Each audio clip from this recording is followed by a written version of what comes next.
बच्चों आज अध्याय 5 तत्वों का आवर्ती वर्गीकरण मतलब पीरियाडिक टेबल। इस अध्याय से एक वस्तुनिष्ठ एक 2 अंक का एक 3 अंक का प्रश्न आना है। आज हम वस्तुनिष्ठ प्रश्नों को हल करेंगे। तो कुल अंक हो गए 3 धन 2 5 5 और 1 6 अंक का ये पाठ है अध्याय 5। पहला प्रश्न देखो, मेंडलीव के आवर्ती नियम के अनुसार तत्वों को आवर्त तालिका में व्यवस्थित किया गया क्रम है।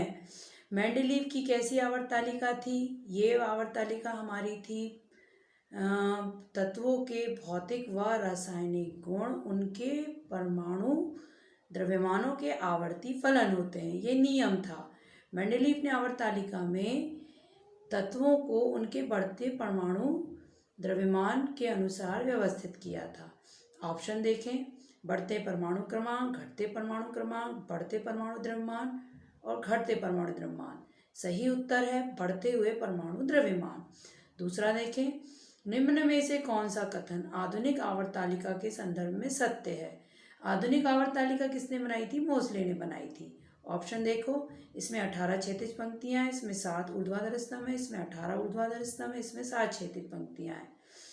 तो आधुनिक आवर्त तालिका में या मॉडर्न पीरियोडिक टेबल में 18 वर्ग हैं, ग्रुप्स, यानी 18 खड़ी ऊर्ध्वाधर स्तंभ हैं और 7 क्षैतिज पंक्तियां हैं जिन्हें पीरियड या आवर्त कहते हैं। तो तीसरा ऑप्शन भी सही होगा और चौथा ऑप्शन भी सही होगा, परंतु इसमें उत्तर में केवल तीसरा वाला ऑप्शन दे रखा है ना। ठीक, प्रश्न तीसरा देखें, आधुनिक आवर्त तालिका में इलेक्ट्रॉनिक विन्यास 2 8 वाले तत्वों की क्या स्थिति होगी? मतलब मॉडर्न पीरियोडिक टेबल में इलेक्ट्रॉनिक विन्यास कितना दिया है? 2 और 8। इसके ऑप्शन देखें, समूह 8 से, समूह 2 से, समूह 18 से, समूह 16 से। तो 8वां मतलब दूसरे वाले कोश में यदि 8 इलेक्ट्रॉन हो तो वो कौन से ग्रुप में होते हैं? वो वाले ग्रुप होते हैं 18वें 18 ग्रुप, 18वां समूह। इन्हें अपन नोबेल गैस या अक्रिय गैस कहते हैं, है ना, क्योंकि इनमें अष्टक पूर्ण होता है, अंतिम कक्ष में 8 इलेक्ट्रॉन होते हैं, तो ये रासायनिक क्रिया में भाग नहीं लेती हैं अष्टक पूर्ण होने के कारण, है ना। 18वां वर्ग में आता है तुम्हारा हीलियम, नियॉन, आर्गन और क्रिप्टॉन। चौथा प्रश्न, सभी कार्बनिक यौगिक का सबसे अधिक महत्वपूर्ण तत्व संबंधित है? समूह 1, समूह 14, समूह 15, समूह 16 से। तो कार्बनिक से तुमको कार्बन शब्द सुनाई दे रहा होगा। कार्बनिक में कार्बन शब्द है और कार्बन समूह 14वां का से संबंधित होता है। ये वर्ग 14 का सदस्य होता है ना। ठीक, नेक्स्ट है, निम्न में से कौन सा तत्व सर्वाधिक संयोजी इलेक्ट्रॉन रखता है? संयोजी इलेक्ट्रॉन मतलब जो रासायनिक क्रिया में इलेक्ट्रॉन का साझा, रासायनिक साझा करे, है ना। सोडियम पहले वर्ग में है, इनकी संयोजकता 1 होती है, एक ही इलेक्ट्रॉन ये देते हैं। एल्यूमिनियम जो है वो 3 इलेक्ट्रॉनों का साझा करते हैं, ये एल्यूमिनियम आपके 13वें वर्ग का है। सिलिकॉन 14वें वर्ग का है, 4 इलेक्ट्रॉन का साझा करते हैं। और फास्फोरस 15वें वर्ग का है, तो 5 इलेक्ट्रॉन का साझा करते हैं। तो आप वर्गों से याद कर लीजिए, 13वें में 3 इलेक्ट्रॉन का साझा, 14वें में 4 का, 15वें में 5 का है। तो फास्फोरस जो है उसकी संयोजकता सबसे अधिक होगी, है ना। रिक्त स्थान, मोसले की आवर्त सारणी डैश पर आधारित है। मोसले मतलब मॉडर्न पीरियोडिक टेबल, ये परमाणु क्रमांक या एटॉमिक नंबर पे आधारित है। दूसरा देखें, आधुनिक आवर्त सारणी में सबसे अधिक वैद्युत ऋणात्मक तत्व है, तो ये और उत्तर गलत है। इसका उत्तर आना चाहिए फ्लोरीन, है ना। फ्लोरीन हैलोजन परिवार का सबसे ऊपर पहला सदस्य है, ये अधिकतम वैद्युत ऋणात्मक तत्व है। ठीक, ये परमाणु क्रमांक वाला उत्तर इसमें गलत होगा। प्रश्न 3 देखें, समूह 17 के तत्व को डैश तत्व भी कहते हैं? तो 17वें को हैलोजन परिवार भी कहते हैं। इनके अंतिम कक्ष में 7 इलेक्ट्रॉन होते हैं। फ्लोरीन, क्लोरीन, ब्रोमीन और आयोडीन इसके सदस्य हैं।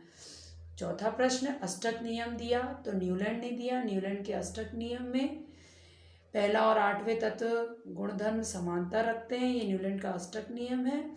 फिर 5वां, तत्वों की त्रिक व्यवस्था किसने दी? तो डोबेराइन का त्रिक नियम है, तो डोबेराइन ने दी त्रिक व्यवस्था, है ना। 3 के तत्वों का इसने त्रिक बनाया था डोबेराइन ने। और पहला और तीसरे तत्व के द्रव्यमानों के योग का औसत बीच वाले तत्व के द्रव्यमान के लगभग बराबर था। ये त्रिक नियम अपन ने पढ़ा है ना। छठा देखें, आधुनिक आवर्त सारणी में समूहों की संख्या कितनी? समूह या ग्रुप्स, मॉडर्न पीरियोडिक टेबल में 18 ग्रुप्स होते हैं, 18। एका एल्यूमिनियम किस प्रकार का ऑक्साइड बनाता है? तो एका एल्यूमिनियम ये क्षारीय बनाता है ना, ये उत्तर सही होगा। परंतु एक आंसर आता है कि उभयधर्मी ऑक्साइड, तो वहाँ पर भी आपका एल्यूमिनियम आ जाता है। एल्यूमिनियम दोनों प्रकार की प्रकृति के ऑक्साइड बना रहा है, एल्यूमिनियम और जिंक। ये उभयधर्मी में भी बनाना, मतलब इनके ऑक्साइड के गुण अम्लों और क्षारों दोनों के गुण धर्म रखते हैं, इसलिए उभयधर्मी ऑक्साइड बनाते हैं। तो क्षारीय भी अपन इसमें लिख सकते हैं, है ना। मेंडलीव द्वारा कितने तत्वों को वर्गीकृत किया गया? तो मेंडलीव के द्वारा सब तत्वों के जो निरीक्षण वो उसने प्रेक्षण दिए गए, उनको कार्ड में वो लिखता गया और इन कार्ड को बढ़ते हुए परमाणु द्रव्यमान के क्रम में व्यवस्थित किया। तो इसमें इन्हें 63 तत्व है ना, 63 तत्व जो हैं उनको वर्गीकृत किया है। एक परमाणु का इलेक्ट्रॉनिक विन्यास 2, 8, 7 है, तो इस तत्व का नाम बताइए। पहले कक्ष में 2, दूसरे में 8, तीसरे में 7, मतलब 2 और 8 10, 10 और 7 बता रहा 17, 17 एटॉमिक नंबर वाला जो होता है वो होता है क्लोरीन। सही जोड़ियों में थोड़ा सा अंतर है, जैसे इसमें दिया है लिथियम, तो लिथियम को बेटा इन्होंने उपधातु से मिलाया जो गलत है। लिथियम को आप सी नंबर धातु से मिलाइएगा, लिथियम को आप धातु से मिलाइए, है ना। ये पहले वर्ग का ही तत्व है। आपने देखा है, अगर आप आवर्त तालिका 96 पेज पे खोलोगे तो हरे वाले जो बॉक्स हैं वो धातु हैं, गुलाबी वाले बॉक्स उपधातु हैं और पीले वाले बॉक्स अधातु हैं। आपको लिथियम हरे डब्बे में मिलेगा, ये धातु है। सिलिकॉन आपको गुलाबी डब्बे में मिलेगा, कार्बन के नीचे 14वें वर्ग में। और सिलिकॉन कैसी होती है? ये उपधातु है। ऑक्सीजन जो है वो आपको पीले वाले डब्बे में मिलेगी, ये अधातु है ना। फ्लोरीन कैसी है? फ्लोरीन हैलोजन परिवार का सदस्य और नियॉन अक्रिय गैस होती है। तो आप इस सही जोड़ी को सुधार लीजिएगा। इसमें क्या सुधार करना है कि लिथियम को धातु से मिलाइएगा और सिलिकॉन जो है, सिलिकॉन को आप उपधातु से जरूर मिलाइएगा, है ना। लिथियम को आप किससे मिलाएंगे? सी वाले से। सिलिकॉन को आप ई वाले से मिलाएंगे। ये क्रम सुधार लेंगे। सत्य व असत्य को चुनना है। अक्रिय गैसों के सभी कोश पूर्णता भरें, ये बिल्कुल सत्य बात है। अष्टक पूर्ण होता है, अंतिम कक्ष में 8 इलेक्ट्रॉन होते हैं। दूसरा देखें, जब हम ऊपर से नीचे आते हैं तो परमाणु का आकार बढ़ता है, ये बिल्कुल सही है। हमने परमाणु त्रिज्या भी बनाई है सबकी।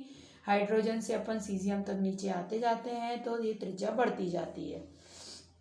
फिर तीसरा देखिए, आधुनिक आवर्त सारणी में हाइड्रोजन का स्थान विवादत से था, नहीं था। विवादत से कहाँ था? मेंडलीव की आवर्त तालिका में था, है ना, तो ये असत्य बात हो जाएगी। चौथा देखिए, कार्बन तत्व कुल 2 कोश 4 संयोजी इलेक्ट्रॉन के साथ है, बिल्कुल सही है। कार्बन में आपको पता है कि एटॉमिक नंबर इसका 6 होता है। पहले वाले कक्ष में 2, दूसरे में बचे 4 इलेक्ट्रॉन आते हैं और ये 4 सहसंयोजी या कोवैलेंट बॉन्ड बनाते हैं, तो ये बात सत्य हो जाएगी। प्रश्न 5वां, हाइड्रोजन की परमाणु त्रिज्या 39 पिकोमीटर है, तो ये होगा असत्य। तो आज हमने ये विकल्पों की प्रैक्टिस कर ली है, ठीक।